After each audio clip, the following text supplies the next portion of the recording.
Single use, explained. Make it last only once.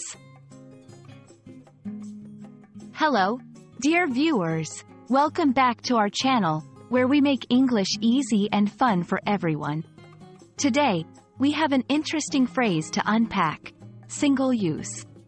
This is a phrase you might have heard often, but what does it mean exactly? If you've ever been puzzled by it, worry no more. We're here to clarify and demonstrate how to use single use in real-life situations. When we say something is single use, we are referring to an item that is designed to be used once and then discarded.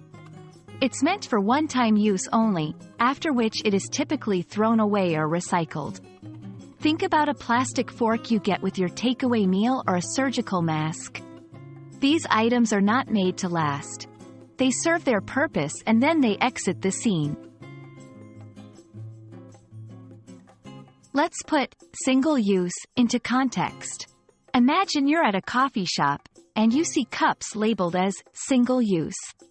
This means that these cups are not meant to be reused. They should be recycled after your drink is finished.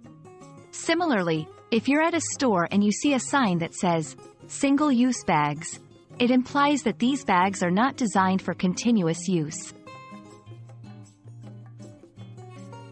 An important discussion around single-use items is their environmental impact.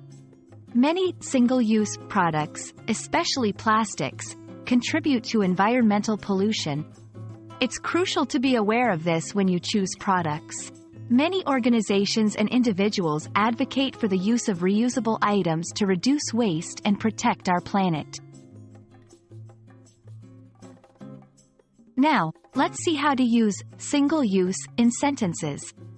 I avoid buying single-use water bottles to reduce my environmental footprint.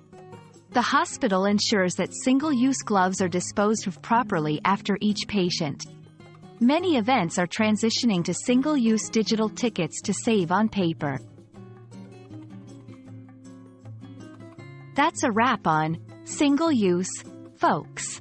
We hope this video has been informative and helps you use the phrase confidently in your day-to-day English. Remember, every bit of knowledge is a step towards fluency. If you found this video helpful, please give it a thumbs up and don't forget to subscribe for more English language tips. See you next time, and let's keep learning together.